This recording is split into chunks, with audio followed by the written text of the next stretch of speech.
Hello my dear friends, welcome to middle class family vlogs. ಎಲ್ಲರೂ ಹೇಗಿದ್ದೀರಾ ಅಂತ comment ಮಾಡಿ ತಿಳಿಸಿ. ಇವತ್ತಿನ ವ್ಲಾಗಲ್ಲಿ ತುಂಬ ಬ್ಯುಸಿಯಾಗಿರೋದು ಹೇಗೆ, ಆ್ಯಕ್ಚುಲಿ ನಾವು ಎಷ್ಟು ಬ್ಯುಸಿಯಾಗಿರ್ತೀವೋ ಅಷ್ಟು ನೆಮ್ಮದಿಯಾಗಿರ್ತೀವಿ. ಜೊತೆಗೆ ಬೇರೆಯವ್ರಿಗೂ ನಮಗೆ ಒಂಥರ ರೆಸ್ಪೆಕ್ಟ್ ಕೊಡಬೇಕು ಅಂತ ಅನಿಸುತ್ತೆ. ಎಷ್ಟು ನಾವು ಆರಾಮಾಗಿರ್ತೀವಿ, ಪುರ್ಸೊತ್ತಿಂದ ಇರ್ತೀವಿ, ಬೇರೆಯವ್ರಿಗೆ ಎಷ್ಟು ಟೈಮ್ ಕೊಡೋಕ್ಕೆ ಸಾಧ್ಯ ಅಷ್ಟು ತುಂಬ ಆರ್ಗನೈಸ್ಡಾಗಿ ಬ್ಯುಸಿಯಾಗಿಲ್ಲ ಅಂದರೆ ನಾವು ಇನ್ಫ್ಯಾಕ್ಟ್ ಕಷ್ಟ ಆದರೂ ಕೂಡ ನಂಬೋಕ್ಕೆ ಅದೇ ಫ್ಯಾಕ್ಟ್ ನಾವು ವ್ಯಾಲ್ಯೂನ ಕಳ್ಕೊಳ್ಳೋ ಅಂಥ ಚಾನ್ಸಸ್ ತುಂಬಾ ಜಾಸ್ತಿ. ಅದು ಸುಮಾರು ಜನಕ್ಕೆ ಅನುಭವ ಆಗಿರುತ್ತೆ. ಬೆಳಗ್ಗೆ 4:15ಗೆ ಎಚ್ಚರ ಆಯಿತು, ಆರಾಮಾಗಿ ಸೆಕೆಗೆ ನಿದ್ದೆನೂ ಬರಲ್ಲ. ಈಗ ಈ ನಡುವೆ ಒಂಥರ ಗಾಳಿ ಇರುತ್ತೆ, ಇನ್ನೊಂದು ಸತಿ ಬಿಸಿಲು ಬಂದ್ಬಿಡುತ್ತೆ, ಇನ್ನೊಂದು ಸತಿ ದಬ ದಬ ಅಂತ ಮಳೆ ಬಂದ್ಬಿಡುತ್ತೆ. ಬೆಳಗ್ಗೆನೇ ಎದ್ದು 5 o'clockಗೆ ಯಾವಾಗ್ಲೂ ನಾನು 4:15ಇಂದ 5ವರೆಗೂ ಸ್ವಲ್ಪ ಕಿಚನ್ ಕೆಲಸ ಮಾಡಿ ಹೊರಗಡೆ ಕೆಲಸ ಮಾಡ್ಕೋತೀನಿ. ಆಮೇಲೆ 5ಇಂದ 6ವರೆಗೂ ಫಿಕ್ಸ್ಡ್ ಇರುತ್ತೆ. ನಾನು ಟೆರೇಸ್ ಮೇಲೆ ವಾಕಿಂಗು ಮತ್ತು 10 ಮಿನಿಟ್ಸ್ ಅಷ್ಟೇ ಎಕ್ಸಸೈಸ್ ಮಾಡ್ತಾಯಿದ್ದೀನಿ. ನಾನು ಡಾಕ್ಟರ್ಗೆ ಕನ್ಸಲ್ಟ್ ಮಾಡ್ದಂಗೆ ಮತ್ತು ಬೇರೆಯವ್ರದ್ದೆಲ್ಲ ನೋಡಿದ ಪ್ರಕಾರ ಸ್ವಲ್ಪ ವೇಟ್ ಜಾಸ್ತಿ ಇದ್ದರೆ ಹೆವಿ ಎಕ್ಸಸೈಸ್ ಮಾಡಬಾರ್ದು, ಕಡಿಮೆ ಆದಮೇಲೆ ಸ್ವಲ್ಪ ಎಕ್ಸಸೈಸ್ ಮಾಡಬೇಕು. ಯಾಕಂದರೆ ನಂದು ವಿಟಮಿನ್ B12 ಕಡಿಮೆ ಇರೋದ್ರಿಂದ ನಿಮಗೆಲ್ಲರಿಗೂ ಗೊತ್ತು, ಸ್ವಲ್ಪ ಬ್ರಿಟಲ್ ಬೋನ್ಸ್ ಇರುತ್ತೆ. ಅಂದರೆ ಸ್ವಲ್ಪ ಬೋನ್ಸ್ ಹಾಗೆ ಹಿಂಗೆ ಆಗಿಬಿಟ್ರೆ ಅಂತೂ ಹೆವಿ ಫ್ರ್ಯಾಕ್ಚರ್ ಆಗೋ ಚಾನ್ಸಸ್ ಇರುತ್ತೆ. ಸೊ ಆಗ ಮೇಲೆ ಬಂದಾದಮೇಲೆ ಸೂಪರ್ ಡೂಪರ್ ಸೀನ್ ಗೊತ್ತಾ, ಮೇಲೆ ಎಷ್ಟು ಚೆನ್ನಾಗಿ ಅನಿಸ್ತು ಅಂದರೆ ಆ ಸನ್ರೈಸ್ ನೋಡೋಕ್ಕೆ ಒಂದು ಖುಷಿ. ನಾನು ಎಂಟೈರ್ ಆಯಿತಾ ಒಂದು 10 ನಿಮಿಷ ಇಲ್ಲ, ಇನ್ನೂ ಕಡಿಮೆ ಟೈಮಲ್ಲೇ ಎಷ್ಟು ನೀಟಾಗಿ ಸನ್ರೈಸ್ ಆಯಿತು ಅಂದರೆ ತುಂಬ ಚೆನ್ನಾಗಿ ಅನಿಸ್ತು. ಅದೊಂಥರ ಕ್ರೇಜ್ಗೆ ನಾನು ಡೈಲಿ ಮೇಲೆ ಹೋಗ್ತಾ ಇರ್ತೀನಿ. ಯೂಶಲಿ ವೀಡಿಯೋಸಲ್ಲಿ ಈ ಡ್ರೆಸ್ನ ತೊಗೊಳ್ಳಿ, ಅದನ್ನು ತೊಗೊಳ್ಳಿ, ಇದನ್ನು ತೊಗೊಳ್ಳಿ ಅಂತ ತೋರಿಸ್ತಾರೆ. ಬಟ್ ನಾನು ಇದನ್ನು ಹೊಸದಾಗಿ ಆರ್ಡ್ರ್ ಮಾಡಿದ್ದಿದ್ದು ಫ್ಲಿಪ್ಕಾರ್ಟಲ್ಲಿ. ಎಲ್ಲೋ ಹೀಗೆ ಯೂಟ್ಯೂಬಲ್ಲಿ ಯಾರೋ ಪ್ರಪೋಸ್ ಮಾಡಿರೋದನ್ನು ನೋಡಿ ಇಷ್ಟ ಆಯಿತು. ಇನ್ಫ್ಯಾಕ್ಟ್ ತುಂಬ ಡ್ರೆಸ್ಸಸ್ ಫೇಡ್ ಆಗೋಗಿದೆ, ನನಗೆ ಡೈಲಿ ಬೇಸಿಸ್ ಮೇಲೆ ಬೇಕು. ಇನ್ಫ್ಯಾಕ್ಟ್ ಅವಾಯ್ಡ್ ಮಾಡ್ತಾಯಿದ್ದೆ ಡ್ರೆಸ್ಸಸ್ನ ತೊಗೋಬಾರ್ದು ಅಂತ. ಯಾಕೆ ಅಂದರೆ ನಮ್ಮ ಇನ್ಸ್ಟಿಟ್ಯೂಷನಲ್ಲಿ ಇನ್ನೊಂದು 2 ಮಂತ್ಸ್ಗೆ ಯೂನಿಫಾರ್ಮ್ನ ಇಂಟ್ರೊಡ್ಯೂಸ್ ಮಾಡಿಸ್ತಾರೆ, ವಿಚ್ ಈಸ್ ವೆರಿ ಗುಡ್, ನನಗೆ ತುಂಬ ಇಷ್ಟ. ಬಟ್ ಈಗೆಲ್ಲ ಫೇಡ್ ಆಗೋಗಿದೆ. ಒಂಥರ ಬೇಜಾರಾಗ್ತಿತ್ತು, ಏನು ಮಾಡೋದು ಯಾವ ಡ್ರೆಸ್ ಹಾಕ್ಕೊಳ್ಳೋದು ಅಂತ. ಆರ್ಗನೈಸ್ ಮಾಡಿ ಇಟ್ಕೊಂಡ್ರು ಕೂಡ ಮೊನ್ನೆ ಇನ್ನೇನು ಕಾಲೇಜ್ ಸ್ಟಾರ್ಟ್ ಆಗುತ್ತೆ ಅಂತ ಅಂದ್ಕೊಂಡಾಗಲೂ ಕೂಡ ಕೆಲವೆಲ್ಲ ಆರ್ಗನೈಸ್ ಮಾಡಿ ಇಟ್ಕೊಂಡ್ರೆ ಫೇಡಿಂಗು ಮತ್ತು ಪ್ಯಾಂಟೆಲ್ಲ ಮೇಲಾಗೋದು, ಆಮೇಲೆ ಕೆಲವೆಲ್ಲ ಆ ಥರ ಈ ಥರ ಒಂಥರ ಟೈಟ್ ಆಗೋದು, ಆ ಥರನೇ ಇತ್ತು ಸ್ವಲ್ಪ ಫೇಡಿಂಗ್. ನಾವು ಫಸ್ಟ್ ಆಫ್ ಆಲ್ ಒಂದು ಕಾನ್ಫಿಡೆನ್ಸ್ ಬರಬೇಕು ಅಂದರೆ ಡ್ರೆಸ್ಸಿಂಗ್ ಸೆನ್ಸ್ ಅನ್ನೋದು ತುಂಬಾ ಚೆನ್ನಾಗಿರಬೇಕು. ಸೊ ಅದಕ್ಕೇ ಇದೇನು ಜಾಸ್ತಿ ಇರಲಿಲ್ಲ, 699 ಇತ್ತು. 699 599 ಸಮಥಿಂಗ್ 99 ಆಯಿತಾ, ವಿತಿನ್ 700. ಪ್ಲೀಸ್ ತೊಗೋಬೇಡಿ ಆಯಿತಾ. ಇದು ಬೇಕಿದ್ರೆ ಫ್ಲಿಪ್ಕಾರ್ಟಲ್ಲಿ ಅನಿಸುತ್ತೆ ಎಷ್ಟು ಕಲರ್ ಹೋಯಿತು ಅಂದರೆ, ನಾನು ಯೂಶಲಿ ಹೊಸ ಬಟ್ಟೆಗಳನ್ನ ಯಾವತ್ತೂ ಮಿಷಿನ್ಗೆ ಹಾಕಲ್ಲ ಆಯಿತಾ. ಒಂದು ಸತಿ ವಾಶ್ ಮಾಡ್ತೀನಿ, ಕೈಯಲ್ಲೇ ವಾಶ್ ಮಾಡ್ತೀನಿ. ಸುಮ್ಮನೆ ಬಿಸಿನೀರಲ್ಲಿ ಸ್ವಲ್ಪ ನೆನೆಸಿದ್ದೆ ಆಯಿತಾ, ಪೌಡರ್ ಹಾಕಿ, ಪೌಡರಲ್ಲಿ ರಿನ್ ಲಿಕ್ವಿಡೇನೋ ಹಾಕಿ ನೆನೆಸಿದ್ದೆ, ಕೈಯಲ್ಲೇ ವಾಶ್. ಯಪ್ಪ ಫುಲ್ಲು ಬಕ್ಕಿಟ್ಟು ಮೆರೂನ್ ಕಲರು. ಪ್ಲೀಸ್ ಇಂಥವೆಲ್ಲ ತೊಗೊಳಕ್ಕೆ ಹೋಗಬೇಡಿ ಆಯಿತಾ, ತುಂಬಾ ಕಲರ್ ಬಿಡುತ್ತೆ. ಕ್ವಾಲಿಟಿ ಫೈನ್, ಚೆನ್ನಾಗಿದೆ, ಹಾಕ್ಕೊಂಡಾಗ ಚೆನ್ನಾಗೂ ಕಾಣ್ತಿತ್ತು, ತೋರಿಸಿದ್ನಲ್ಲ ಚೆನ್ನಾಗೇ ಕಾಣ್ತಿತ್ತು, ಲುಕ್ ವೈಸ್ ಚೆನ್ನಾಗಿದೆ. ಬಟ್ ಕಲರ್ ತುಂಬ ಹೋಯಿತು. ಮುಂದೆ ಹೀಗೆ ಡ್ರೈ ಆದಮೇಲೆ ಚೆನ್ನಾಗೇ ಇದೆ ಆಯಿತಾ. ಅದು ಬಟ್ ಎಷ್ಟೊಂದು ಕಲರ್ ಹೋದರೆ ಅದು ಬರ್ತಾ ಫೇಡ್ ಆಗುತ್ತೆ ಅಲ್ವಾ. ಸೊ ನಾನಂತೂ ರೆಕಮೆಂಡ್ ಮಾಡಲ್ಲ ಇಂಥ ಡ್ರೆಸ್ಸಸ್ನ. ನೋಡ್ಕೊಳ್ಳಿ, 699 ಸೇಮ್ ಡ್ರೆಸ್ ಎಲ್ಲರೂ ಕಂಡ್ರೆ ನೀವು ಪರ್ಚೇಸ್ ಮಾಡೋಕ್ಕೆ ಹೋಗಬೇಡಿ. ನಾವು ಅದಕ್ಕೆ ಅನ್ನೋದು ಕಾಸಿಗೆ ತಕ್ಕ ಕಜ್ಜಾಯ ಅಂತ. ಒಳ್ಳೆ ಡ್ರೆಸ್ಸು ಅಂದರೆ ಮಿನಿಮಮ್ 900 1000 ಹಂಗೆ ಕೊಡಬೇಕು ಅಂತ ಅನಿಸುತ್ತೆ. ಕೆಲವು ಸತಿ ರೇರ್ ಕೇಸಲ್ಲಿ ನನಗೆ ಸಿಕ್ಕಿದೆ. ಇನ್ನೊಂದು ಡ್ರೆಸ್ಸು ಪರ್ಚೇಸ್ ಮಾಡಿದ್ದೆ, ಅದು 499 ಏನೋ, ಅದು ತುಂಬ ಚೆನ್ನಾಗಿದೆ ಆಯಿತಾ, ಕಲರೂ ಹೋಗಲಿಲ್ಲ. ಬಟ್ ಅದೇ ಅನಲೈಸ್ ಮಾಡೋದು ಆನ್ಲೈನಲ್ಲಿ ಇದೊಂಥರ ಕಷ್ಟ ಆಗೋಗುತ್ತೆ. ಆಫ್ಲೈನಲ್ಲೂ ಅಷ್ಟೇ ಕೆಲವು ಸತಿ ನನ್ನದೊಂದು ಅನುಭವ ಆಯಿತಾ. ಈ ರೀತಿಯೇ ಯಾವುದೋ ಮದುವೆ ಶಾಪಿಂಗ್ ಹೋಗಿದ್ವಿ, ಗೊತ್ತಾಗಲ್ಲ ಕಲರ್ ಹೋಗುತ್ತೋ ಇಲ್ವೋ. ಮದುವೆ ಶಾಪಿಂಗು ಜೊತೆಗೆ ಹಸ್ಬೆಂಡ್ ನನಗೂ ಕೊಡಿಸಿದ್ರು, ಅವ್ರ ಅಕ್ಕಂದ್ರಿಗೆ ಎಲ್ರಿಗೂ ಸೀರೆ ಕೊಡಿಸಿದ್ರು. ಯಾವುದೋ ಫಂಕ್ಷನ್ನಿಗ ಏನೋ ಮಡ್ಲಕ್ಕಿಗ ಏನೋ ನೆನಪಾಗ್ತಿದೆ, ಒಂದು 2-3 ವರ್ಷ ಹಿಂದೆ ಅಂತ ಅಂದ್ಕೊಳ್ತೀನಿ. ಈ ಥರನೇ ಕೊಡ್ಸೋಕ್ಕೆ ಹೋಗಿದ್ರು, ಸುದರ್ಶನ್ ಸಿಲ್ಕಲ್ಲಿ ಅನಿಸುತ್ತೆ. ನಮಗೆ ಅದು ಕಲರ್ ಹೋಗುತ್ತಾ ಇಲ್ವ, ಎಷ್ಟೊಂದು ಸಾವಿರ ಕೊಟ್ಟಿರ್ತೀವಲ್ವ, ಕಲರ್ ಹೋಗುತ್ತಾ ಇಲ್ವ. ಅದಕ್ಕೆ ಹಸ್ಬೆಂಡು ನಿಧಾನಕ್ಕೆ ಒಂದು ಸೈಡಲ್ಲಿ ಬಾಟ್ಲಲ್ಲಿ ನೀರಿತ್ತು, ಅದನ್ನು ತೊಗೊಂಡು ಈ ಥರ ಟೆಸ್ಟ್ ಮಾಡೋಕ್ಕೆ ಹೋಗ್ಬಿಟ್ರು. ಅಷ್ಟೊತ್ತಿಗೆ ಅವ್ರು ನೋಡ್ಬಿಟ್ಟು ಹುಯ್ದುಬಿಟ್ರು, ಈ ಕಡೆ ನೀರೇನೆ ಫುಲ್ಲು. ಆಬ್ವಿಯಸ್ಲಿ ಅಲ್ವ, ಅದೆಷ್ಟು ಕಲರ್ ಬಿಡ್ತು ಗೊತ್ತಾ. ಸುಮ್ಮನೆ ಹಿಂಗೆ ಕೈನ ತೇವ ಮಾಡಿಕೊಂಡು ಮುಟ್ಟಿದ್ದು. ನಮ್ಮ ಜಾಗೃತಿಯಲ್ಲಿ ನಾವು ಇರಬೇಕಲ್ಲ. ಎಷ್ಟು ಕಲರ್ ಹೋಗಿದ್ದು, ನನಗೆ ಬ್ಲ್ಯಾಕ್ ಅಂದರೆ ಸಿಕ್ಕಾಬಟ್ಟೆ ಇಷ್ಟ. ಕೈನ ನೀರು ಮಾಡ್ಕೊಂಡು ಹಿಂಗೆ ಮುಟ್ಟಿದಷ್ಟೇ ಫುಲ್ಲು ಕಲರು, ಕೈಯೆಲ್ಲ ಬ್ಲ್ಯಾಕ್. ಆಮೇಲೆ ಹೇಳಿದ್ವಿ ನಾವು, ನೀವು ಈ ಥರ ಟೆಸ್ಟ್ ಮಾಡಿಬಿಡಿ ಅಂತ ಹೇಳ್ತೀರಾ, ಬಟ್ ನೋಡಿ ಎಷ್ಟು ಕಲರ್ ಹೋಗ್ತಿದೆ. ಮನೆಗೆ ಹೋಗಾದ್ಮೇಲೆ ನಾವು ಉಟ್ಕೋತೀವಿ, ಆಮೇಲೆ ವಾಶ್ ಮಾಡಾದ್ಮೇಲೆ ನೀವು ರಿಟರ್ನ್ಸ್ ತೊಗೋತೀರಾ ಅಂತ ಇದು ಮಾಡಿದ್ದಕ್ಕೆ ಕೆಲವು ಆ ಥರ ಪೀಸ್ ಬಂದ್ಬಿಡುತ್ತೆ ಅಂತ ಹೇಳಿದ್ರು. ಸೊ ಆ ಥರ ಅದೇನೋ ಕೆಲವೆಲ್ಲ ಎಷ್ಟೇ ಬ್ರ್ಯಾಂಡೆಡ್ ಆದರೂ ನಾವು ಎಷ್ಟು ಕೇರ್ಫುಲ್ ಆಗಿದ್ರೂ ಮೋಸ ಹೋಗ್ತೀವಿ, ಲಾಸ್ ಆಗುತ್ತೆ. ಇಟ್ಸ್ ನಾರ್ಮಲ್, ಎಷ್ಟಾಗುತ್ತೋ ಅಷ್ಟು ಹುಷಾರಾಗಿ ಇರಬೇಕು. ಇದೂ ಅಷ್ಟೇ, ರಿಟರ್ನ್ ಆಪ್ಷನ್ನು ಏನೂ ಇರಲಿಲ್ಲ. ಎಲ್ಲ ವಾಶ್ ಆದಮೇಲೆ ಇನ್ನೇನು ರಿಟರ್ನ್ ತೊಗೋತಾರೆ ಅವರು. ಸೊ ಬಟ್ ನೋಡೋಕೆ ಮಾತ್ರ ಚೆನ್ನಾಗಿತ್ತು. ಹಾಕ್ಕೊಂಡು ಹೋದ್ಮೇಲೆ ಕೊಲೀಗ್ಸು ಕೇಳಿದ್ರು ಎಷ್ಟು ಚೆನ್ನಾಗಿದೆ, ಎಷ್ಟು ಅಂತ ಲಿಂಕ್ ಕಳಿಸು ಅಂತ ಅಂದರು. ನಾನು ಆಮೇಲೆ ಕಳಿಸ್ತೀನಿ ಅಂದೆ. ಆಮೇಲೆ ನೆಕ್ಸ್ಟ್ ಡೇ ಹೋಗ್ಬಿಟ್ಟು ಹೇಳಿದೆ, ತೊಗೋಬೇಡಿ, ಕಲರ್ ತುಂಬ ಹೋಗ್ತಾ ಇದೆ ಅಂತ. ಯಾಕೆಂದರೆ ನಾವು ಮೋಸ ಹೋಗಿರೋ ಥರ ಬೇರೆಯವರು ಮೋಸ ಹೋಗಬಾರ್ದಲ್ವ. ಸೊ ಆ ಥರ ಇದೊಂದು ಡ್ರೆಸ್ಸಿನ ಕತೆ. ನೆಕ್ಸ್ಟ್ ಈಗ ಒಂದು ಡಯಟ್ ರೆಸಿಪಿ ಮಾಡ್ಕೋತಾ ಇದ್ದೀನಿ. ಕಡಲೆ ಹಿಟ್ಟು 2-3 ಸ್ಪೂನ್ ಹಾಕ್ಕೊಂಡೆ, ಮತ್ತು ಪನ್ನೀರು, ಸೋರೆಕಾಯಿ, ಈರುಳ್ಳಿ, ಕೊತ್ತಂಬರಿ ಸೊಪ್ಪು, ಜೀರಿಗೆ, ಅರಿಶಿನ, ಉಪ್ಪು ಇದಿಷ್ಟನ್ನು ಹಾಕಿ ಮತ್ತು ಅದನ್ನು ಸ್ಪ್ರೆಡ್ ಮಾಡಿ ಪ್ಯಾನ್ ಮೇಲೆ, ಅದ್ರ ಮೇಲೆ ಮೊಟ್ಟೆನ ಹಾಕ್ಕೊಂಡಿದ್ದೀನಿ. ಆದಷ್ಟು ಜಾಸ್ತಿ ಪ್ರೋಟೀನ ತೊಗೋತಾ ಇದ್ದರೆ ಹಶು ಕಡಿಮೆ ಆಗುತ್ತೆ. ಸ್ವಲ್ಪ ಇದು ನನ್ನ ವೆಯ್ಟ್ ಲಾಸ್ ಅಂತ ಅಲ್ಲ ಫ್ರೆಂಡ್ಸ್, ವೆಯ್ಟ್ ಲಾಸು ಸೈಮಲ್ಟೇನಿಯಸ್ ಆಗಿ ಬೋನಸ್ ಥರ ಆಗ್ತಾನೆ ಇರುತ್ತೆ. ಹೆಲ್ದಿ ಲೈಫ್ ಸ್ಟೈಲ್, ಏನೋ ಹೀಗೆ ಇರ್ತೀನಿ ಅಂತಲೂ ಏನಲ್ಲ. ಅಶ್ವಾದರೆ ತುಂಬ ಸುಸ್ತಾದರೆ ರೈಸು ತಿಂತಾಯಿದ್ದೀನಿ, ಬಟ್ ಮಾಡ್ರೇಟ್ ಅಮೌಂಟಲ್ಲಿ ತಿಂತೀನಿ. ಎಷ್ಟಾಗುತ್ತೋ ಅಷ್ಟು ಕಂಟ್ರೋಲ್ ಮಾಡ್ಕೋತೀನಿ, ಯಾಕೆಂದರೆ ತುಂಬ ಸುಸ್ತಾಗುತ್ತೆ. ಅದು ಡಾಕ್ಟ್ರು ಹೇಳಿದಷ್ಟೇ. ಈಗ ನೀವು ಅದು vitamin B12, iron, vitamin D3 ಇಷ್ಟು ಡಿಫಿಷಿಯನ್ಸಿ ಇದೆ. ಬಾರ್ಡ್ರಲ್ಲಿ ಸ್ವಲ್ಪ ವಿಟಮಿನ್ B12 ಕಡಿಮೆ ಇರೋದ್ರಿಂದ ಥೈರಾಯ್ಡೂ ತೋರಿಸ್ತಾ ಇದೆ, ಇಷ್ಟೂ ಇದೆ. ಸೊ ಅದಕ್ಕೇ ಇದನ್ನು ಸ್ವಲ್ಪ ಈಗ ಇಂಪ್ರೂವ್ ಆಗ್ತಾಯಿದೆ. ಖುಷಿ ಅಂದರೆ ಅದೇ, ನೀವು ಡಯಟ್ ಅಂತ ಕ್ರ್ಯಾಶ್ ಡಯಟ್ ಮಾಡೋ ಬದಲು ಒಂದು ಬ್ಯಾಲೆನ್ಸ್ಡ್ ಡಯಟ್ ಮಾಡಿ, ರೈಸ್ ತಿನ್ನಿ, ಎಲ್ಲ ತಿನ್ನಿ. ಏನೇನು ಪ್ರಿಕಾಷನರಿ ಮೆಷರ್ಸ್ ಮೆಡಿಸಿನ್ನು ಎಲ್ಲ ಕೊಟ್ಟಿದ್ದೀನೋ ಅದನ್ನು ನೀಟಾಗಿ ತೊಗೊಳ್ಳಿ. ತುಂಬ ಫುಡ್ಡಲ್ಲಿ ಕಟ್ನಿಟ್ ಮಾಡಿದ್ರೆ ಮತ್ತೆ ಡ್ರಾಪ್ ಆಗುತ್ತೆ ಇದೆಲ್ಲನೂ. ಬಿಸಿಲಲ್ಲಿ ನಿಂತ್ಕೊಳ್ಳಿ, ಟ್ಯಾಬ್ಲೆಟ್ಸು, ಇಂಜೆಕ್ಷನ್ಸು, ಎಷ್ಟು ಹೇಳಿದ್ನಲ್ಲ 18 ಇಂಜೆಕ್ಷನ್ನು ಹೋಗಿ ಚುಚ್ಚಿಸ್ಕೊತಾ ಇದ್ದೀನಿ. ಈಗ ತಿಂಗಳಿಗೊಂದು ಬಂದಿದೆ. Next every month 15th ಚುಚ್ಚಿಸ್ಕೋಬೇಕು. ಇನ್ನೊಂದು 4 ಆದಮೇಲೆ ಮತ್ತೆ ಟೆಸ್ಟ್ ಮಾಡ್ತಾರೆ. ಕೂದಲಂತೂ ವಿಪರೀತ ಉದುರ್ತಾ ಇದೆ. ಅದು ಅವ್ರು ಹೇಳಿದ್ದು ಐರನ್ ಡಿಫಿಷಿಯನ್ಸಿಯಿಂದ. ಆಮೇಲೆ ಮಂತ್ಲಿ ಪ್ರಾಬ್ಲಮ್ ಆದಾಗೂ ಆಬ್ವಿಯಸ್ಲಿ ಅಲ್ವಾ, ಈಗ ಲೇಡೀಸ್ 35 ಕ್ರಾಸ್ ಆಗಿದೆ ಅಂದರೆ ಏನೋ ಪ್ರಾಬ್ಲಮ್ಸ್ ಇದ್ದೇ ಇರುತ್ತೆ. ಅಪ್ಸ್ ಆ್ಯಂಡ್ ಡೌನ್ಸ್ ಹಾರ್ಮೋನ್ಸ್ ಆಗೇ ಆಗುತ್ತೆ. ಬಟ್ ನಂದೇನು ಅಂದರೆ ಅದು ಹೇಳ್ತೀನಿ ಅಂತಲ್ಲ, ಒಂದು ಹರ್ಬಲ್ ಆಯಿಲ್ ಯೂಸ್ ಮಾಡಿದ್ದೆ. ಅದು ಆಗಿ ಏನೋ ಗ್ರೋ ಆಗ್ತಿದೆ ಆಯಿತಾ. ಆಮೇಲೆ ಏನು ಅಂದರೆ ಉದ್ರದೇನು ಏನೋ ಕಡಿಮೆ ಆಗಿದೆ ಅಂತಲ್ಲ, ಸುಳ್ಳು ಹೇಳೋದಲ್ಲ, ಬಟ್ ಹೊಸ ಹೇರ್ ಬರ್ತಿದೆ, ಬೇಬಿ ಹೇರು. ನಾನು ಯಾವಾಗನ ತೋರಿಸ್ತೀನಿ ನಿಮಗೆ. ಮುಂದೆ ತುಂಬ ಬೇಬಿ ಹೇರ್ ಕೆಳಗಡೆ ಎಲ್ಲ ಬರ್ತಿದೆ. ಸೊ ಒಂದು ಲೆವೆಲ್ಗೆ ಓಕೆ, ಏನು ಮಾಡೋಕ್ಕಾಗಲ್ಲ. ಎಷ್ಟಾಗುತ್ತೋ ಅಷ್ಟು ಪಾಲಕ್ ತಿಂತಿದ್ದೀನಿ, ಪೊಮೊಗ್ರಾನೇಟ್ ಜ್ಯೂಸು, ಬೀಟ್ರೂಟ್ ಜ್ಯೂಸು ಎಲ್ಲ ಕುಡಿತೀನಿ. ಬಟ್ ನನಗೆ ಕೆಲವು ಸತಿ ಪೊಮೊಗ್ರಾನೇಟ್ ಅಲ್ಲ, ಬೀಟ್ರೂಟ್ ಸೆಟ್ ಆಗಲ್ಲ. ಒಂದು ಸತಿ ಕುಡಿದ್ಬಿಟ್ರೆ ಹಸಿದು ಜ್ಯೂಸ್ ಮಾಡ್ಕೊಂಡು ಕುಡಿದ್ರೆ ಫುಲ್ಲು ಲೂಸ್ ಮೋಷನ್ ಥರ ಆಗಿಬಿಡುತ್ತೆ. ಕೆಲವ್ರಿಗೆ ಸೆಟ್ ಆಗಲ್ಲ ಅದು. ಸೊ ಅದನ್ನು ಹೆಂಗೋ ಪಲ್ಯ ಮಾಡಿಕೊಂಡು ಹಾಗೆ ಹೀಗೆ ಟ್ರೈ ಮಾಡ್ಕೋಬೇಕು. ಬಟ್ ಕೆಲವು ಸತಿ ಚೆನ್ನಾಗೇ ಇರ್ತೀನಿ.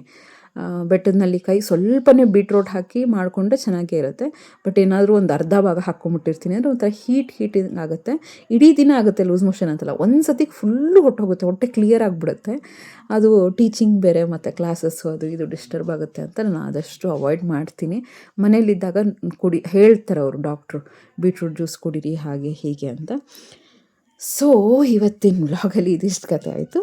ಇವತ್ತಿನ ವ್ಲಾಗಲ್ಲಿ ಅದೇ ಬ್ಯುಸಿಯಾಗಿರಬೇಕು. ಏನು ಅಂದರೆ ಎಂಟೈರ್ ಡೇನ ಪ್ಲ್ಯಾನ್ ಮಾಡ್ಕೊಳ್ಳಿ ಆಯಿತಾ. ನೀವು ಮನೆಯಲ್ಲಿದ್ದರೂ ಹೋದರೂ ಕೂಡ ಪ್ಲೀಸ್ ನೀವೇನೋ ತುಂಬ ಆರಾಮಾಗಿದ್ದೀರಾ ಅಂತ ಮಾತ್ರ ತೋರಿಸ್ಕೊಳಕ್ಕೆ ಹೋಗಬೇಡಿ. ಆಮೇಲೆ ಸುಮಾರು ಜನ ಲೇಡೀಸ್ ಮಾಡೋ ತಪ್ಪೇನು ಅಂದರೆ, ಹಸ್ಬೆಂಡು ಬೇರೆಯವರು ಜಡ್ಜ್ ಮಾಡೋ ಜನಗಳು ನಿಮ್ಮ ಸುತ್ತಮುತ್ತಲು ಒಳ್ಳೆಯವರು ಅಂದರೆ ಬಿ ಜೆನ್ಯೂನ್ ಆಯಿತಾ. ಇದು ಫ್ಯಾಕ್ಟ್, ಇದು ಬಿ ಜೆನ್ಯೂನ್. ಅವ್ರೇನೋ ಅವ್ರಿಗೆ ತೋರಿಸೋಗೋಸ್ಕರ ಏನೋ ಕೆಲಸ ಮಾಡಬೇಕು ಅಂತ ಏನಿಲ್ಲ ಆಯಿತಾ. ಇದೇ ಥರ ಇರಬೇಕು. ಬಟ್ ಕೆಲವ್ರು ಹೆಂಗೆ ಅಂದರೆ ಎಷ್ಟು ಬೇಜಾರಾಗುತ್ತೆ ಅಂದರೆ, ಎಲ್ಲ ಮಾಡಿ ಒಂದೊಂದು ಕಾರ್ನರಿಂದ ಕೆಲಸ ಮಾಡಿ ಮನೆಗೆ ಹಸ್ಬೆಂಡೋ ಅಥವಾ ಯಾರೋ ಬರೋಷ್ಟು ಟೈಮಲ್ಲಿ ನಾವು ಆರಾಮಾಗಿ ಕೂತಿರ್ತೀವಿ, ಸ್ವಲ್ಪ ರೆಸ್ಟ್ ತೊಗೋತಾ ಇರ್ತೀವಿ. ಆಗ ಜಡ್ಜ್ ಮಾಡ್ತಾರೆ, ಇವಳು ಇಡೀ ದಿನ ಮನೇಲೇ ಇರ್ತಾಳೆ, ಆರಾಮಾಗಿರ್ತಾಳೆ, ಏನೂ ಕೆಲಸ ಇರಲ್ಲ ಅಂತ. ಸೊ ಆ ಥರ ಅನ್ಸ್ಕೊಳಕ್ಕೆ ಹೋಗಬೇಡಿ. ಇದು ಫ್ಯಾಕ್ಟ್, ಬಿಟ್ಟರ್ ಟ್ರೂತ್ ಇದು. ಇದೇ ಥರ ಜಡ್ಜ್ ಮಾಡೋದು. ಸೊ ಅದಕ್ಕೇ ನೀವು ಡಿಸ್ಟ್ರಿಬ್ಯೂಟ್ ಮಾಡ್ಕೊಳ್ಳಿ. ನಿಮ್ಮ ಸ್ಮಾರ್ಟಾಗಿ ಥಿಂಕ್ ಮಾಡಿ. ಈಗಿನ ಕಾಲದಲ್ಲಿ ನೀವು ಎಷ್ಟು ಜೆನ್ಯೂನ್ ಆಗಿರ್ತೀರೋ ಅಷ್ಟು ನೋತಿನ ಜಾಸ್ತಿ. ನೋಡಿ ಫ್ರೆಂಡ್ಸ್, ಯಾವಾಗಲೂ ಅಷ್ಟೇ, ಇದು ನಿಜ. ಏನು ಅಂದರೆ ಆಪೋಸಿಟ್ ಪರ್ಸನ್ ಹೆಂಗಿರ್ತಾರೆ ನೀವು ಆ ಥರ ನಡ್ಕೋಬೇಕಾಗತ್ತೆ. ಕೆಟ್ಟದಾಗಿದ್ದಾರೆ ಅವರು ಅಂದರೆ ನೀವು ಕೆಟ್ಟದಾಗಿ ಆಗಿ ಅಂತಲ್ಲ, ಸ್ಮಾರ್ಟಾಗಿ. ಅವ್ರು ಒಳ್ಳೆಯವರಿದ್ದಾರೆ ಅಂದರೆ ಪ್ಲೀಸ್ ನೀವು ಒಳ್ಳೆಯವರಾಗ್ಬಿಡಿ, ಆಯಿತಾ. ಕೆಲವರು ಜಡ್ಜ್ ಮಾಡಲ್ಲ, ಆಯಿತಾ. ಅಯ್ಯೋ ಇವಳು ಕಷ್ಟಪಟ್ಟಿರ್ತಾರೆ ಅಂತ ಅರ್ಥ ಆಗುತ್ತೆ. ಎಷ್ಟೊಂದು ಹಸ್ಬೆಂಡ್ಸು ನಮ್ಮ ಮನೇಲೂ ಇದ್ದಾರೆ. ಆಮೇಲೆ ನಾನು ನೋಡಿದ್ದೀನಿ, ಅಯ್ಯೋ ನೀನು ಕುತ್ಕೋ ಅನ್ನಂಗೆನೇ ಇದು ಮಾಡ್ತಾರೆ. ಯಾಕೆಂದರೆ ನಾವು ಎಷ್ಟು ಕಷ್ಟಪಡ್ತೀವಿ ಅಂತ ಅವ್ರಿಗೆ ಗೊತ್ತಿರುತ್ತೆ. ಬಟ್ ಸುಮಾರು ಜನ ಲೇಡೀಸ್ ಏನು ಕೇಳಿರೋದು ಅಂದರೆ, ಕತ್ತೆ ಥರ ದುಡ್ದಿರ್ತೀನಿ, ಬೆಳಗಿಂದ ಮಾಡಿರ್ತೀನಿ, ಒಂದು 5 ನಿಮಿಷ ಕೂತಿರ್ತೀನಿ ಅವ್ರು ಬರೋಷ್ಟೊತ್ತಿಗೆ, ಆ ಟೈಮಲ್ಲೇ ಸ್ವಲ್ಪ ಮೊಬೈಲ್ ಇಟ್ಕೊಂಡಿರ್ತೀನಿ, ಬಟ್ ಅವರು ಜಡ್ಜ್ ಮಾಡ್ತಾರೆ ಆರಾಮಾಗಿರ್ತಾಳೆ ಅಂತ. ನೀವು ಆ ಥರ ಅನ್ಸ್ಕೊಳಕ್ಕೆ ಹೋಗಬೇಡಿ. ಆದಷ್ಟು ಡಿಸ್ಟ್ರಿಬ್ಯೂಟ್ ಮಾಡ್ಕೊಳ್ಳಿ ಕೆಲಸನ. ನಿಮಗೆ ಸ್ಟ್ರೇನ್ ಆಗ್ದಂಗೆ ಸ್ಮಾರ್ಟಾಗಿ ಥಿಂಕ್ ಮಾಡಿ. ಆಬ್ವಿಯಸ್ಲಿ ಈ ಜಗತ್ತಲ್ಲಿ ಖಾಲಿಯಾಗಿ ಯಾರು ಕೂತಿರ್ತಾರೆ, ಸುಮ್ಮನೆ ಈಸಿಯಾಗಿ ಅವೈಲೇಬಲ್ ಯಾರು ಇರ್ತಾರೆ, ಅವ್ರಿಗೆ ಬೆಲೆ ಕೊಡೋದು ಕಡಿಮೆ. ಸಿಂಪಲ್ ಹೇಳ, ಎಷ್ಟು ಬೇಜಾರು ಅಂದರೆ, ಒಂದು ತಾಯಿಯಿಂದ ಫೋನ್ ಬರುತ್ತೆ, ಆಮೇಲೆ ಇನ್ನೊಂದು ಸತಿ ಮ್ಯಾನೇಜರಿಂದ ಫೋನ್ ಬರುತ್ತೆ ಒಂದು ವ್ಯಕ್ತಿಗೆ. ಆಬ್ವಿಯಸ್ಲಿ ಅವ್ರು ಮ್ಯಾನೇಜರ್ ಎತ್ತುತ್ತಾರೆ, ಮ್ಯಾನೇಜರ್ದು. ಏಕೆಂದರೆ ಅವರು ಬ್ಯುಸಿ ಇರ್ತಾರೆ, ಮತ್ತು ಇದು ಮಾಡೋಕ್ಕಾಗಲ್ಲ. ಅವ್ರ ಮ್ಯಾನೇಜರ್ ಜೊತೆ ಮಾತಾಡೋಕ್ಕೆ ಪ್ರಿಫರೆನ್ಸ್ ಕೊಡ್ತಾರೆ. ಯಾಕೆಂದರೆ ತಾಯಿ ಯಾವಾಗನ ಸಿಗ್ತಾಳೆ. ತಾಯಿ ಅಂತಲ್ಲ, ಹೆಂಡತಿ ಆಗಿರ್ಬೋದು, ಯಾರೇ ಅಕ್ಕಂದ್ರೆ ಯಾರೇ ಆಗಿರ್ಬೋದು, ಯಾರು ಫ್ರೀ ಆಗಿರ್ತಾರೆ ಅವ್ರ ಫೋನ್ನ ಎತ್ತಲ್ಲ ಅವರು. ಯಾರು ಬ್ಯುಸಿಯಾಗಿರ್ತಾರೆ, ನೆಕ್ಸ್ಟ್ ಅವ್ರು ಸಿಗಲ್ಲ ನಮಗೆ ಅಂತ ಬ್ಯುಸಿ ಇರ್ತಾರೆ ಅಂತ ಅಂದ್ಕೊಂಡಾಗ ಆ ಥರ ಫ್ಯಾಕ್ಟ್ ಇರುತ್ತೆ. ಸೊ ನಾವು ಅಷ್ಟು ಲೆವೆಲ್ಗೆ ಬ್ಯುಸಿ ಅಂತ ತೋರಿಸ್ಕೊಳ್ಳೋ ಬದಲು, ಒಂದು 90% ನಮ್ಮ ಥಾಟ್ಸ್ನ ಕಂಟ್ರೋಲ್ ಮಾಡೋಕ್ಕೆ, ನಾವೊಂದು ಸ್ಟೇಬಲ್ ಆಗಿರೋಕ್ಕೆ, ತುಂಬ ಆ್ಯಕ್ಟಿವ್ ಆಗಿರೋಕ್ಕೆ ಬ್ಯುಸಿಯಾಗಿರಬೇಕು. 90% ಇದೇ ಥರ. ಏಕೆಂದರೆ ನಾವು 90% ಬೇರೆಯವ್ರಿಗೋಸ್ಕರ ಮಾಡೋಕ್ಕೋದ್ರೆ ತುಂಬ ದಿನ ಮಾಡೋಕ್ಕಾಗಲ್ಲ. 10%, ಏಕೆಂದರೆ ನಾವು ಸೊಸೈಟಿಯಲ್ಲಿ ಇರುವಂಥದ್ದು ಫ್ಯಾಕ್ಟ್ ಅದು. ಎಲ್ಲ ಹೇಳ್ತಾರೆ, 100 ಜನ 108 ಥರ ಹೇಳ್ತಾರೆ, ನನಗೋಸ್ಕರ ನಾನು ಬದುಕಬೇಕು ಅಂತ. ನಮಗೋಸ್ಕರ ನಾವು ಎಲ್ಲ ರೀತಿಯಲ್ಲೂ ಬದುಕೋಕ್ಕಲ್ಲ. ಈಗ ಫಾರ್ ಎಕ್ಸಾಂಪಲ್, ನನಗೆ ಇಡೀ ದಿನ ಸುಮ್ಮನೆ ಕೂತ್ಕೋಬೇಕು ಅಂತ ಆಸೆ. ಯಾರಿಗೆ ಇಷ್ಟ ಆಗುತ್ತಪ್ಪ ಅಷ್ಟು ಕತೆ ಥರ ದುಡಿಯೋದು, ಅಷ್ಟು ಸ್ಟ್ರೈನ್ ಮಾಡ್ಕೊಳ್ಳೋದು. ಸೊಸೈಟಿಯಲ್ಲಿ ನಮ್ಮದು ಅಂತ ಒಂದು ಸ್ಟೇಟಸ್ ಬಿಲ್ಟ್ ಮಾಡ್ಕೋಬೇಕು, ಹೀಗೇ ಬದುಕಬೇಕು ಅಂತ ಇರುತ್ತೆ. ಅವ್ರಿಗೋಸ್ಕರನೇ ಬದುಕಬೇಕು ಅಂತ ಏನಿಲ್ಲ ಫ್ರೆಂಡ್ಸ್. ಬಟ್ ನಾವು ಒಂದು 4 ಜನ ಮಧ್ಯೆ ಇರ್ತೀವಿ ಅಂದರೆ ಅಕೌಂಟಬಿಲಿಟಿ ಇರುತ್ತೆ. ಸೊ ನಾವು ಆ ಥರ ಸ್ಮಾರ್ಟಾಗಿ ಥಿಂಕ್ ಮಾಡಿಕೊಂಡು ಪ್ಲ್ಯಾನ್ ಯುವರ್ ಡೇ ಪ್ರಾಪರ್ಲಿ. ಅಂದರೆ ಇಡೀ ದಿನ ನೀಟಾಗಿ ಬ್ಯುಸಿ ಇರೋ ಥರ ಪ್ಲ್ಯಾನ್ ಮಾಡ್ಕೊಳ್ಳಿ. ಬೆಳಗ್ಗಿಂದ ಸಂಜೆವರೆಗೂ ಫುಲ್ಲು ಹೈಪರಾಗಿ ಸುಸ್ತು ಮಾಡಿಕೊಂಡು ನಿಮ್ಮನ್ನು ನೀವು ಸ್ಟ್ರೇನ್ ಮಾಡ್ಕೋಬೇಡಿ. ಡಿಸ್ಟ್ರಿಬ್ಯೂಟ್ ಮಾಡ್ಕೊಳ್ಳಿ. ಇನ್ ಕೇಸ್ ಇದ್ದರೂ ಕೂಡ ಬೇಗ ಒಂದು 9 o'clock 8 o'clock ಅಷ್ಟೊತ್ತಿಗೆ ಕೆಲಸಗಳನ್ನ ವೈಂಡಪ್ ಮಾಡಿದರೂ ಕೂಡ ಆದಷ್ಟು ಬ್ಯುಸಿಯಾಗಿರಿ. ನೆಕ್ಸ್ಟ್, ಮನೇನ ಆರ್ಗನೈಸ್ಡ್ ಆಗಿರಿ. ಅದಕ್ಕಂತೂ ಎಷ್ಟು ಟೈಮ್ ಕೊಟ್ಟರೂ ಸಾಲದು. ಎಷ್ಟು ಮೂಲೆಯಿಂದ ಕ್ಲೀನ್ ಮಾಡ್ತಾಯಿದ್ರು, ಒಂದು ಕಡೆಯಿಂದ ಕ್ಲೀನ್ ಮಾಡ್ತಾಯಿದ್ರೆ ಒಂದು ವಾರ ಮುಗಿಯುತ್ತೆ. ನೆಕ್ಸ್ಟ್ ಇನ್ನೊಂದು ಅದೇ ಕಾರ್ನರ್ ಗಲೀಜಾಗಿರುತ್ತೆ, ಆಯಿತಾ. ಇನ್ನು ಮನೇಲಿದ್ದೆ ಮಕ್ಕಳಿದ್ದಾರೆ, ಇನ್ನು ನಾವುಗಳು ಮನೇಲಿಲ್ಲ, ಕೆಲ್ಸಕ್ಕೆ ಹೋಗ್ತೀವಿ ಅಂದರೆ ಮನೆ ಇನ್ನು ಹೇಳಬೇಕಾಗಿರೋದೇ ಇಲ್ಲ, ಅಷ್ಟು ಗಲೀಜಾಗಿರುತ್ತೆ. ಎಷ್ಟು ಕ್ಲೀನ್ ಮಾಡಿದ್ರೂ ಸಾಲದು. ಸೊ ಬ್ಯುಸಿಯಾಗಿರಬೇಕು ಅಂದರೆ ಸೆಕ್ಷನ್ಸ್ನ ಸೆಲೆಕ್ಟ್ ಮಾಡಿಕೊಂಡು ಕ್ಲೀನಿಂಗ್ ಮಾಡ್ತಾಯಿರಿ. ಒಂದು ನೀವು ನೆಮ್ಮದಿಯಾಗಿರ್ತೀರ, ಹಾಳು ಮುಳು ಯೋಚನೆಗಳು ಬರಲ್ಲ, ಬ್ಯುಸಿಯಾಗಿರ್ತೀರ, ಖುಷಿಯಾಗಿರ್ತೀರ, ಬಾಡಿ ದಂಡಿಸ್ತೀರ, ಸುಸ್ತಾಗುತ್ತೆ, ಗಾಢವಾದ ನಿದ್ದೆ ಬರುತ್ತೆ. ಅದು ಜೀವನದ ಬೆಸ್ಟ್ ಇದು. ನಾವು ವರ, ಅದು ದೊಡ್ಡ ವರ. ಮಲಗಿದ ತಕ್ಷಣ ನಿದ್ದೆ ಬರೋದು. ಈ ನಡುವೆ ನನಗೆ ಬರ್ತಾಯಿದೆ ನೋಡಿ, ಬೇಕು ಅಂತಲೇ ಗಾಡಿ ತೊಗೊಂಡು ಹೋಗ್ತಾಯಿಲ್ಲ, ಸುಸ್ತಾಗಿರುತ್ತೆ. ಕಾಲೇಜಿಂದ ಬರಬೇಕಾದ್ರೆ 1.5 ಕಿಲೋಮೀಟ್ರ್ ನಡ್ಕೊಂಬರ್ತೀನಿ. 1.5 ಇದೆ, 1.7 ಇದೆ, ನಡ್ಕೊಂಬರ್ತೀನಿ. ಒಂದು 4:30-5 ಗಂಟೆ ಟೈಮಲ್ಲಿ ಇನ್ನು ಸ್ವಲ್ಪ ಬಿಸಿಲೇ ಇರುತ್ತೆ, ಸೆಕೆ ಕಾಲೆಲ್ಲ ಎಳಿತಾ ಇರುತ್ತೆ. ಮತ್ತು ಮನೆಗೆ ಬಂದು ಅದಿಷ್ಟು ಕೆಲಸ ಒಂದು 9:30-10 ಗಂಟೆವರೆಗೂ ಆಗ್ತಿರುತ್ತೆ. 10 ಗಂಟೆ ಮೇಲೆ ನಿಜ ನಾನು ಹಿಂಗೆ ಇಟ್ಟಿದ ತಕ್ಷಣ ಯಾವಾಗ ಮಲಗ್ತೀನಿ ಅನ್ನೋದೇ ಗೊತ್ತಿಲ್ಲ. ಮಕ್ಕಳ ಜೊತೆ ಮಾತಾಡ್ತಿರ್ತೀನಿ, ಹಸ್ಬೆಂಡ್ ಜೊತೆ ಸುಮ್ಮನೆ ಹಿಂಗೆ ಮಾತಾಡ್ತಿರ್ತೀನಿ, ಹಾಗೆ ನಿದ್ದೆ ಹೊರಟೋಗ್ತಿರ್ತೀನಿ. ಕರೆಕ್ಟಾಗಿ 3:45 3:50 ಎಚ್ಚರ ಆಗುತ್ತೆ. ಆಮೇಲೆ ಕೂತ್ಕೊಂಡು ಸ್ವಲ್ಪ ರಿಲ್ಯಾಕ್ಸ್ ಆಗಿ, ಅದೇ ಆ ವಾಕಿಂಗ್ ಟೈಮಲ್ಲೇ ನಂಗೆ ಅನಿಸ್ಬೇಕಲ್ಲ, ನಾನು ತುಂಬ ಕಷ್ಟಪಡ್ತಾ ಇದ್ದೀನಿ ಅಂತ ಅನಿಸ್ಬಾರ್ದಲ್ಲ. ದಿನ ಒಂದು ಅರ್ಧ ಗಂಟೆ ಫಿಲಮ್ ನೋಡ್ತೀನಿ, ಯಾವುದನ್ನ ಹಾಡುಗಳು ಕೇಳ್ತೀನಿ, ಜೋಕ್ಸ್ ನೋಡ್ತೀನಿ, ಯಾರ್ದಾದ್ರೂ ಇಂಟ್ರೆಸ್ಟಿಂಗ್ ಕುಕ್ಕಿಂಗ್ ರೆಸಿಪೀಸ್ ಇದ್ದರೆ ನೋಡ್ತೀನಿ. ನಾನು ಖುಷಿಯಾಗಿರ್ತೀನಿ, ಆಯಿತಾ. ಫ್ರಸ್ಟ್ರೇಷನ್ ಬಂದುಬಿಡುತ್ತೆ ಫ್ರೆಂಡ್ಸ್. ಹೋಗ್ತಾ ತುಂಬ ಕಷ್ಟಪಡ್ತಾ ಇದ್ದೀವಿ ನಾವು, ತುಂಬ ತ್ಯಾಗಗಳನ್ನ ಮಾಡ್ತಾಯಿದ್ದೀವಿ, ನನಗೆ ಅನಿಸ್ಬಾರ್ದಲ್ವ ಆ ಥರ. ಸಾಕು, ನಾವು ಒಳ್ಳೆಯವರಾಗಿರಬೇಕು, ನಮ್ಮದು ಅಂತಲೂ ನೋಡ್ಕೋಬೇಕು, ಎಲ್ಲರೂ ತುಂಬ ಚೆನ್ನಾಗಿ ನೋಡ್ಕೋಬೇಕು. ನನ್ನ ಕುಟುಂಬ ಅಲ್ವಾ, ನಾನು ಚೆನ್ನಾಗಿರಬೇಕು, ನಾನು ನೆಮ್ಮದಿಯಾಗಿಲ್ಲ. ನನಗೆ ಹೆಂಗನ್ನು ಕೆಲವು ಸತಿ ಅನಿಸ್ಬಿಡುತ್ತೆ ಅಂದರೆ, ನಾನು ಇಷ್ಟೊಂದು ಕಷ್ಟಪಡ್ತಾ ಇದ್ದೀನಿ ಅಂತ ಸಂಕಟ ಪಟ್ಕೊಂಡು ಕೆಲಸ ಮಾಡೋ ಬದಲು ಎಂಜಾಯ್ ಮಾಡಿ ಕೂತ್ಕೊಂಡು ಒಬ್ಬರೇ ಒಂದು ಕಾಫಿ ಕುಡ್ಕೊಂಡು ಇದು ಮಾಡಿ. ಸೊ ಆ ಸೆಲ್ಫ್ ಕೇರ್ ಅನ್ನೋದು ನಮ್ಮನ್ನು ಒಂಥರ ನೆಕ್ಸ್ಟ್ ಲೆವೆಲ್ ಎನರ್ಜಿಗೆ ಕರ್ಕೊಂಡೋಗುತ್ತೆ. ತುಂಬ ಸಂಕಟ ಪಟ್ಕೊಂಡು ಜೀವನನ ಮಾಡೋಕ್ಕೆ ಹೋಗ್ಬೇಡಿ. ನಾನು ಇಷ್ಟು ಒಳ್ಳೆಯವಳು, ನಾನು ಇಷ್ಟು ತ್ಯಾಗ ಮಾಡಿದ್ದೀನಿ, ಇಷ್ಟು ಕೆಲಸ ಮಾಡಿದ್ದೀನಿ, ಯಾರೂ ಎಕ್ಸ್ಪೆಕ್ಟ್ ಮಾಡಲ್ಲ. ಆಮೇಲೆ ಅದು ಬೋರಿಂಗ್ ಆಗಿಬಿಡುತ್ತೆ ಅಂತ ಕ್ಯಾರೆಕ್ಟರು. ಹೇಳ್ಕೊಬೇಡಿ. ಆಮೇಲೆ ನೀವು ಮಾಡಿ, ಖುಷಿಯಿಂದ ಮಾಡಿ, ಆಯಿತಾ. ನಿಮ್ಗೆ ಆಗ್ತಿಲ್ವಾ, ಸುಮ್ಮನಿದ್ಬಿಡಿ, ಆಯಿತಾ. ಬಟ್ ಏನಕ್ಕೆ ಮಾಡ್ತಾಯಿದ್ದೀರಾ, ಪರ್ಪಸ್ ಏನು? ಫ್ಯಾಮಿಲಿಗೋಸ್ಕರ ಅಲ್ವಾ, ಯಾರಿಗೋಸ್ಕರನೂ ಅಲ್ಲ. One reason. ಸೆಕೆಂಡ್ ಮೇನ್, ನೀವು ಆ್ಯಕ್ಟಿವ್ ಆಗಿರ್ತೀರ ಅಂದರೆ ನಿಮ್ಮ ಹೆಲ್ತೇ ಚೆನ್ನಾಗಿರುತ್ತೆ. ಸೊ ಅದಕ್ಕೆ ಎಷ್ಟಾಗುತ್ತೋ ಅಷ್ಟು ಬ್ಯುಸಿಯಾಗಿ ನಿಮ್ಮನ್ನು ನೀವು ತೊಡಸ್ಕೊಳ್ಳಿ. ಆಮೇಲೆ ಹೊಸ ಥಿಂಗ್ಸ್ನ ಕಲ್ತ್ಕೊಳ್ಳಿ, ಹಾಡು ಕಲ್ತ್ಕೊಳ್ಳಿ. ನಾನು ಮೊನ್ನೆ ಸುಮ್ಮನೆ ಲಿರಿಕ್ಸ್ ನೋಡ್ತಾ ಇದ್ದರೆ, ಅದು ಯಾವಾಗಲೂ ಹೇಳ್ತಾರಲ್ಲ, ನೋವಾದಾಗ ಲಿರಿಕ್ಸ್ದು ಅರ್ಥ ತಿಳಿತೀವಿ, ಅದನ್ನು ಅರ್ಥ ಮಾಡ್ಕೋತೀವಿ. ಆಮೇಲೆ ಸಂತೋಷವಾಗಿದ್ದಾಗ ಹಾಡನ್ನ ಎಂಜಾಯ್ ಮಾಡ್ತೀವಿ. ಸೊ ಅದಕ್ಕೆ ಏನೇ ಇದ್ದರೂ ಕೂಡ ಹಾಡನ್ನು ಕಲೀರಿ, ಲಿರಿಕ್ಸ್ ಅರ್ಥ ಮಾಡ್ಕೊಳ್ಳಿ, ಯಾವುದನ್ನ ಬುಕ್ಸ್ನ ಓದಿ.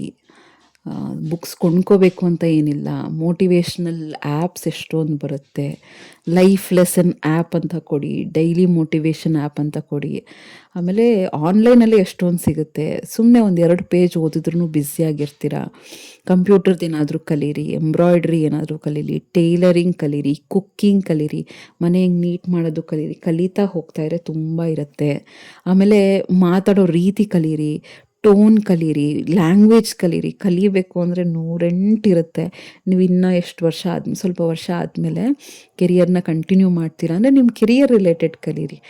ಯಾವಾಗಲೂ ಡಿಗ್ರಿ ಓದಿರ್ತೀವಿ, ಯಾವಾಗಲೂ MSc ಓದಿರ್ತೀವಿ, MA ಓದಿರ್ತೀವಿ, ಅದೆಲ್ಲ ಮರ್ತೋದಂಗೆ ಆಗಿರುತ್ತೆ. ನಾವು ಏನೇ ರ್ಯಾಂಕ್ ಸ್ಟೂಡೆಂಟ್ ಆಗಿದ್ದರೂ ನನ್ನ ಪರಿಸ್ಥಿತಿ ಅದೇ ಆಗಿತ್ತು. ಒಂದು 7 ಇಯರ್ಸ್ ಏನೋ ಮನೇಲಿದ್ದೆ. ಅದಾದಮೇಲೆ ಕೆರಿಯರ್ನ ಸ್ಟಾರ್ಟ್ ಮಾಡಬೇಕು ಅಂದರೆ ಝೀರೋ ಕಾನ್ಫಿಡೆನ್ಸ್. ನಂದು ಬೇರೆ ಕೆಮಿಸ್ಟ್ರಿ ಸಬ್ಜೆಕ್ಟು. ಅದು ಹೆಂಗೆ, ಅದನ್ನು ವಾಲಟೈಲ್ ಅಂತಾರೆ. ವಾಲಟೈಲ್ ಅಂದರೆ ತುಂಬ ಮರ್ತೋಗೋದು ಜಾಸ್ತಿ. ಮಕ್ಕಳಿಗೆ ಅರ್ಥ ಆಗಲ್ಲ ಅಂತ ಏನಿಲ್ಲ, ಬಟ್ ತುಂಬ ಮರ್ತೋಗೋದು ಜಾಸ್ತಿ. ಆಮೇಲೆ ಮತ್ತೆ ನಾನು ಟೇಕ್ ಆಫ್ ತೊಗೊಂಡಾಗ ಸ್ಟಾರ್ಟಿಂಗ್ 3 ಮಂತ್ಸ್ ಎಷ್ಟಾಗ್ತಿತ್ತು ಸ್ಟ್ರಗಲ್ಲು ಅಂದರೆ, ನಾನು MScಗೂ ನಾನು ಅಷ್ಟೊಂದು ಓದಿರ್ಲಿಲ್ವೇನೋ. ನಾನು ಜಾಯ್ನ್ ಆದಮೇಲೆ ಅಷ್ಟೊಂದು ಓದ್ತಾ ಇದ್ದೆ, ಕ್ಲಾಸಿಗೆ ಪ್ರಿಪೇರ್ ಆಗ್ತಿದ್ದೆ, ನೋಟ್ಸ್ ಮಾಡ್ತಿದ್ದೆ, ಬೈ ಹಾರ್ಟ್ ಮಾಡೋದು. ಯಾಕೆಂದರೆ ನೋಡ್ಕೊಳ್ದೆ ಹೇಳಬೇಕು. ಎಷ್ಟು ಒಂದು 4-5 ಕ್ಲಾಸಸ್ ನಾವು ನೋಡ್ಕೊಳ್ದೆ ಹೇಳಬೇಕು ಅಂದರೆ ನೀವು ನಂಬಲ್ಲ. 40 ಮಿನಿಟ್ಸ್ ಕ್ಲಾಸ್ಗೆ, ಒಂದು 40 ಮಿನಿಟ್ಸ್ ಕ್ಲಾಸ್ಗೆ 2 ಅವರ್ಸ್ ಪ್ರಿಪೇರ್ ಆಗ್ತಿದ್ದೆ ನಾನು ಸ್ಟಾರ್ಟಿಂಗು.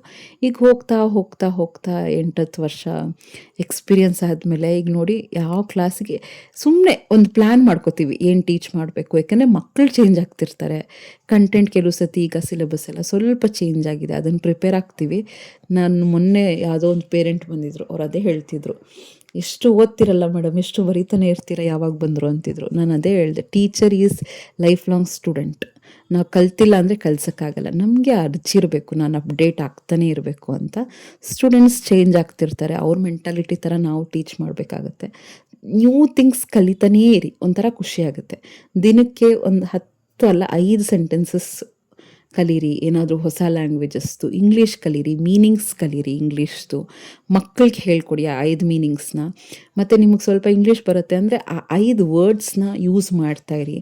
ಇದನ್ನು ನಾನೀಗ ದೊಡ್ಡ ಮಗಳಿಗೆ ಹೇಳ್ತಾ ಇರ್ತೀನಿ. ಸೊ ಅದೆಲ್ಲ ಡೈಲಿ ಬೇಸಿಸಲ್ಲಿ ಮಾಡ್ಕೊತ ಹೋಗಬೇಕು. ನೆಕ್ಸ್ಟ್, ಟೈಮ್ನ ಪ್ರೊಡಕ್ಟಿವ್ ಆಗಿ ಯೂಸ್ ಮಾಡ್ಕೋಬೇಕು ಕರೆಕ್ಟಾಗಿ. ನಾವು ಆ ಟೈಮ್ಗೆ ಬೆಲೆ ಕೊಟ್ಟರೆ ಕರೆಕ್ಟಾಗಿ ನಮ್ಮ ಲೈಫ್ಗೂ ಒಂದು ಬೆಲೆ ಸಿಗುತ್ತೆ. ಸೊ ಪುರ್ಸೊತ್ತಿಂದ ಇದ್ದೀವಿ ಅನ್ನಂಗೆ ಪೋಟ್ರೆ ಮಾಡಬೇಡಿ. ಈ ಟೈಮಿಗೆ ಇದು ಮುಗಿಸ್ಕೋಬೇಕು. ನೀನು ಯಾವಾಗಲೂ ಪುರ್ಸೊತ್ತಿದೆಯಲ್ಲ, ಇದು ಮಾಡು ಅನ್ನಂಗೆ ಇರಬಾರ್ದು. ನಿನ್ಗೆ ಇದಾಗುತ್ತಾ, ಸ್ವಲ್ಪ ಟೈಮ್ ಮಾಡ್ಕೊಂಡು ಇದು ಮಾಡೋಕ್ಕಾಗತ್ತಾ ಅಂತ ಕೇಳಬೇಕು ಯಾರಾದರೂ ಕೂಡ. ನೋಡೋರ್ಗೆ ಹಂಗಿರಬೇಕು. ಏನೇ ಇದ್ರೂ ಕೂಡ ರೆಸ್ಪೆಕ್ಟ್ ಇಂಪಾರ್ಟೆಂಟಪ್ಪ. ಯಾರು ಏನೇ ಅನ್ನಲಿ, ಸೆಲ್ಫ್ ರೆಸ್ಪೆಕ್ಟು. ನಾನು ತುಂಬ ಎಕ್ಸ್ಪೆಕ್ಟ್ ಮಾಡ್ತೀನಿ. ಎಷ್ಟೋ ಸತಿ ನಾನು ಹೇಳ್ತೀನಿ, ಒಂದು ವರ್ಕಿಂಗ್ ಪ್ಲೇಸಲ್ಲಿರ್ಬೋದು, ಎಲ್ಲೇ ಇರ್ಬೋದು, ಅಲ್ಲಿಲ್ವಾ ಕೆಲವು ಸತಿ ಜಾಗ ಖಾಲಿ ಮಾಡೋಕ್ಕಾಗಲ್ಲ, ಆಯಿತಾ. ಬಟ್ ಅವಾಯ್ಡ್ ಮಾಡಿಬಿಡ್ತೀನಿ. ಅಷ್ಟು ನನಗೆ ಭಾರಿ ಇದು, ಅಷ್ಟು ಪರ್ಟಿಕ್ಯುಲರ್. ನನಗೆ ರೆಸ್ಪೆಕ್ಟ್ ಇರಲೇಬೇಕು, ಸೆಲ್ಫ್ ರೆಸ್ಪೆಕ್ಟ್ ಬೇಕು. ಆ ಥರನೇ ಲೈಫ್ನ ಲೀಡ್ ಮಾಡೋದು. ನನ್ನ ಪಾಡಿಗೆ ನಾನು ಇರ್ತೀನಿ. ಅದಕ್ಕೆ ಯಾವಾಗಲೂ ಅಷ್ಟೇ, ಮಾತು ಕಡಿಮೆ. ಎಷ್ಟೋ ಜನ ಹೇಳ್ತಾರೆ, ಎಷ್ಟು ಕಡಿಮೆ ಮಾತಾಡೋದು, ನಿಮ್ಮ ಪಾಡಿಗೆ ನೀವು ಇರ್ತೀರಾ ಅಂತ. ಮಾತಾಡಿ ಏನಾಗಬೇಕಾಗಿದೆ, ಅಲ್ಲಿ ಎಲ್ಲಿ ಬೆಲೆ ಇದೆ ನಮ್ಮ ಮಾತುಗಳಿಗೆ ಅಲ್ಲಿ ಮಾತಾಡಬೇಕು. ನಮ್ಮ ಕೆಲಸಗಳು ಮಾತಾಡಬೇಕು ಆ್ಯಕ್ಚುಲಿ. ಸೊ ಎಷ್ಟೊಂದು ರೆಕಗ್ನಿಷನ್ ಸಿಕ್ಕಿದೆ. ನಾನು ಹೇಳಿದ್ನಲ್ಲ ಏನೋ ಒಂದು ಇನ್ಸಿಡೆಂಟ್ ಆಗಿದೆ ಅಂತ, ಎಷ್ಟೊಂದು ಅಪ್ರಿಸಿಯೇಷನ್ ಸಿಕ್ಕಿದೆ, ಎಷ್ಟೊಂದು ಇನ್ಫ್ಯಾಕ್ಟ್ ಎಷ್ಟು ಚೆನ್ನಾಗಿ ವರ್ಕ್ ಮಾಡಿದ್ದೀರಾ ಅಂತ. ಸಾಕು, ನಮ್ಮ ಕೆಲಸ ಮಾತಾಡಿದೆ. ನಾವು ಮಾತಾಡಿ ನಾವು ಇಷ್ಟು ಮಾಡಿದ್ವಿ ಅಷ್ಟು ಮಾಡಿದ್ವಿ ಅಂತ ತೋರಿಸ್ಕೊಳ್ಳೋ ನೇಚರ್ ನಂದಂತೂ ಅಲ್ಲ, ಯಾವಾಗಲೂ ಇಲ್ಲ. ಇನ್ಫ್ಯಾಕ್ಟ್ ನಾನು ವೀಡಿಯೋಸಲ್ಲೂ ಅಷ್ಟೇ, ನಾನು ಮಾಡ್ದನ್ನ ತೋರಿಸೋದು, ಜಂಬ ಕೊಚ್ಕೊಳ್ಳೋದು ಅಂತಲ್ಲ. ಸೊ ಅದೇ ಥರ ನೀವು ನಿಮ್ಮ ನೇಚರ್, ನಿಮ್ಮ ಬಿಹೇವಿಯರ್, ನಿಮ್ಮ ಟಾಕಿಂಗ್ ಸ್ಕಿಲ್ ಹೆಂಗಿರಬೇಕು ಅಂದರೆ 4 ಜನ ನೀಟಾಗಿ ರೆಸ್ಪೆಕ್ಟ್ ಕೊಡಬೇಕು, ಆ ರೀತಿ ನಾವಿರಬೇಕು. ನೆಕ್ಸ್ಟ್ ಬಂದು ಯಾವಾಗ್ಲೂ ಒಳ್ಳೆಯ ವ್ಯಕ್ತಿಯ ಹತ್ರ ಟೈಮ್ನ ಸ್ಪೆಂಡ್ ಮಾಡಿ. ತುಂಬ ನೆಗೆಟಿವ್ ಪರ್ಸನ್ ಜೊತೆ ಟೈಮ್ನ ಸ್ಪೆಂಡ್ ಮಾಡೋಕ್ಕೆ ಹೋಗ್ಬೇಡಿ. ನಾವು ಯಾವಾಗ ಪಾಸಿಟಿವ್ ಪರ್ಸನ್ ಜೊತೆ ಇರ್ತೀವಿ, ಟೈಮ್ ಬೆಲೆ ಗೊತ್ತಾಗುತ್ತೆ ನಮಗೆ. ನಾನು ಆ ಥರ ಒಂದು ವ್ಯಕ್ತಿ ಜೊತೆ ತುಂಬ ಕಲ್ತಿದ್ದೀನಿ. ಹೇಗೆ ಅಂದರೆ ಪ್ರತಿಯೊಂದು ಗಂಟೆನೂ ಅವ್ರು ನೀಟಾಗಿ ಪ್ಲ್ಯಾನ್ ಮಾಡ್ತಾಯಿದ್ರು, ಹಿಂಗೆ ಯೂಸ್ ಮಾಡ್ಕೋಬೇಕು, ವೇಸ್ಟ್ ಮಾಡಬಾರ್ದು ಅಂತ. ಆವತ್ತಿಂದ ಒಂದು ತುಂಬ ಡ್ರಾಸ್ಟಿಕ್ ಚೇಂಜ್ ಅಂತಲೇ ಹೇಳ್ಬೋದು ಟೈಮ್ ಮ್ಯಾನೇಜ್ಮೆಂಟಲ್ಲಿ. ಅಂದರೆ ಯಾವ ರೀತಿ ನೀಟಾಗಿ ಟೈಮ್ ಪ್ರಕಾರ ಕೆಲಸ ಮಾಡ್ಕೊಳ್ಳೋದು ಅಂತ. ಚೆನ್ನಾಗಿ ಅನಿಸುತ್ತೆ, ನಿಮಗೇ ಖುಷಿ ಆಗುತ್ತೆ ಎಷ್ಟು ನೀಟಾಗಿ ನಾನು ಇವತ್ತು ಯೂಸ್ ಮಾಡ್ಕೊಂಡಿದ್ದೀನಿ ಟೈಮ್ನ. ನಂದು ಇವತ್ತು ದಿನ ಪ್ರತಿಯೊಂದು ದಿನವೂ ಸಾರ್ಥಕ ಆಗಬೇಕು. ಆ್ಯಕ್ಚುಲಿ ಮಲ್ಕೊಂಡಾಗ ನೆಮ್ಮದಿ ಅನಿಸ್ಬೇಕು. 5 ಸೆಕೆಂಡ್ಸ್ ಅನಲೈಸ್ ಮಾಡಿ, ಇನ್ನು ನೆಕ್ಸ್ಟ್ 60 ಸೆಕೆಂಡ್ಸು ಸೆಲ್ಫಾಗಿ ಮಾತಾಡ್ಕೊಳ್ಳಿ. ಚೆನ್ನಾಗಿತ್ತ ಇವತ್ತು ದಿನ, ಏನು ತಪ್ಪು ಮಾಡಿದೆ, ಏನು ಸರಿ ಮಾಡಬೇಕು. ಮಲ್ಕೊಳ್ಳೋಕೆ ಮೊದಲು 1 minute R 2 minutes, it will change your life. ನಿಜವಾಗ್ಲೂ ನಿಮ್ಮ ಲೈಫ್ ಚೇಂಜ್ ಆಗುತ್ತೆ. 1 ಮಿನಿಟ್ 2 ಮಿನಿಟ್ ಸೆಲ್ಫ್ ಅನಾಲಿಸಿಸ್. ಮಕ್ಕಳ ವಿಷಯದಲ್ಲಿ ಕರೆಕ್ಟ್ ಇದ್ದೀನಾ, ನನ್ನ ಹೆಲ್ತ್ ವಿಷಯದಲ್ಲಿ ಕರೆಕ್ಟ್ ಇದ್ದೀನಾ, ನನ್ನ ಲೈಫ್ ಕರೆಕ್ಟಾಗಿ ಹೋಗ್ತಿದ್ದೀನಾ, ನನ್ನ ಪಾರ್ಟ್ನರ್ದು ಜೊತೆ ಸರಿಗಿದ್ದೀನಾ.